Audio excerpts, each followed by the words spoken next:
Behind every locked door is a story waiting to be uncovered. This is Hidden Killers with Tony Brueski, featuring psychotherapist and author Shavaun Scott. If we're to look at Robert Tellis and to say if he has this, what drove him, to go and kill this man? Obviously, a very dramatic move, very dramatic way of doing it as well in his front yard. With, I guess, the costume, one would say, don't wear this if you're going to go murder someone. And he chose that one to pick. It seems to like kind of go against the grain of a lot of, I guess, healthy thinking, even when it's to their own detriment. Is that accurate? Yeah. In this case, I think you would definitely be looking at a blend of, the narcissistic, the toxic, very bad narcissistic personality traits with the person who's very angry, who's very arrogant, who demands respect, and they will be vengeful and possibly resort to violence in the wrong circumstances. You can see that. So I think it would be a blend of that and possibly some psychopathy, some cruelty, together with the histrionic traits, because generally a person with a lot of histrionic traits, they're not violent and they don't behave in antagonistic ways to other people. It's all about the attention seeking to themselves. But I think this unusual presentation that you've seen in court with him is very likely that's where you're seeing the histrionic flavor come out. But he's got these other negative cluster B things going too.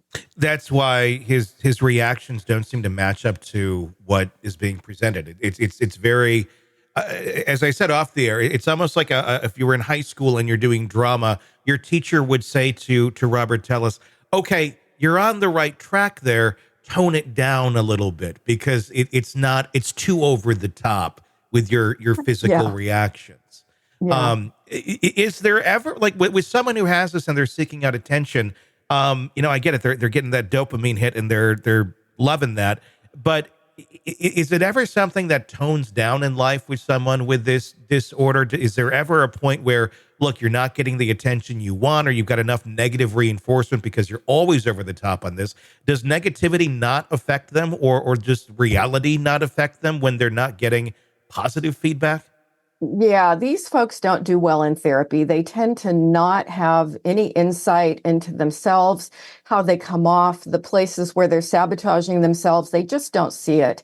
And so you don't see them ever coming into therapy saying, gee, I think things aren't working out very well in my life. I need to learn what I'm doing wrong and learn to be different in the world. They just don't go there. So they tend to, you start seeing the histrionic tendencies and the narcissism and all these other things that I think we're talking about here. You see it pretty early in life, and then it continues throughout. You've got what you've got, basically. Is it that they can't recognize these problems in their life, or is it that they can't recognize that they are the problem in their life? Do they blame a lot outside? Yes. Okay. Yes. They're frequently, if things don't go well, it's always because of other people not treating them the way that they should be treated, or not recognizing their brilliance or their altruism or whatever it is. And so, when they don't take responsibility, they don't work on change. Sure. And they kind of go off the rails sometimes. I can see that in kind of his expectation of being reelected, not getting reelected. His reelection video was bizarre in itself. Is it kind of I have an assumption that the world is going to think I am as grand as I think I am, and the world is just wrong if they don't agree with that? And they get really surprised at, not getting the accolades and not getting the positive attention that they always think they should get. Yeah. And sometimes, as I said, this has to do with they did get a lot of positive attention for being the way they are when they were little kids. And it just doesn't carry on into adulthood the same way that they think it should. A lot of people kind of break themselves of that, as you grow older and you get more mature and you realize that the world doesn't revolve around you. Why is it? I mean, that some people, is it just the brain chemistry that some of us have the connections to go, okay, the world doesn't revolve around me, not the cutest thing in the world once you reach a certain age and you get a little older. A lot of us grow out of that, but some of these people don't seem to do that. No. And that's when we get into not knowing enough about the brain. And we do know that certainly, because it's been studied a lot with psychopaths, there are structural and functional differences in the brain.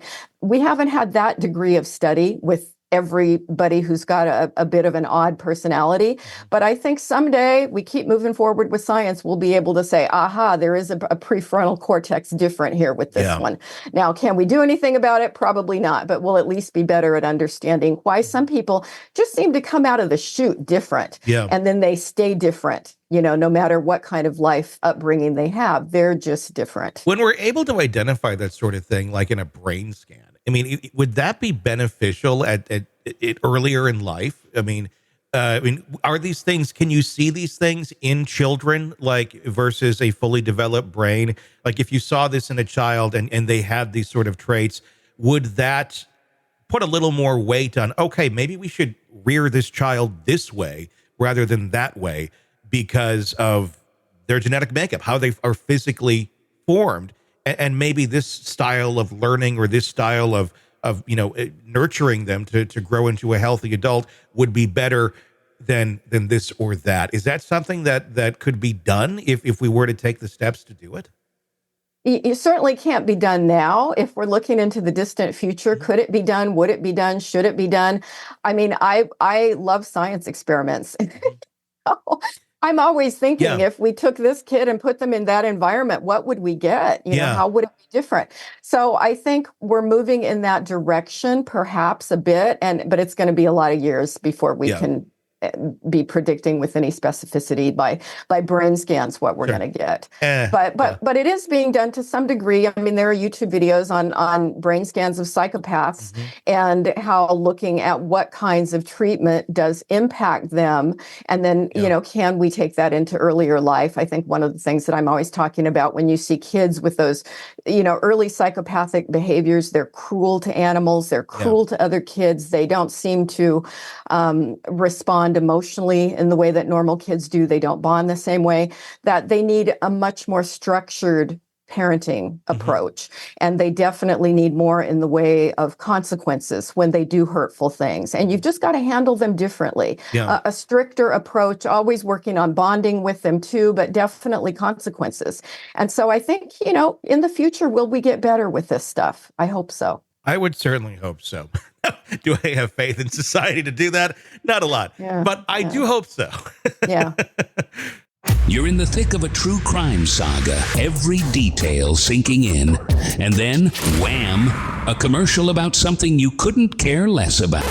It's like being served a microwaved dinner at a 5-star restaurant. But it doesn't have to be this way. Go for True Crime Today, Premium Plus on Apple Podcasts. With True Crime Today, Premium Plus, you get uninterrupted, ad-free episodes, extended interviews that dig even deeper into the muck, and early access so you can brag to your friends. It's like ordering the secret menu at a crime buffet. So, search for True Crime Today, Premium Plus on Apple Podcasts, subscribe, and savor every twisted detail without interruption.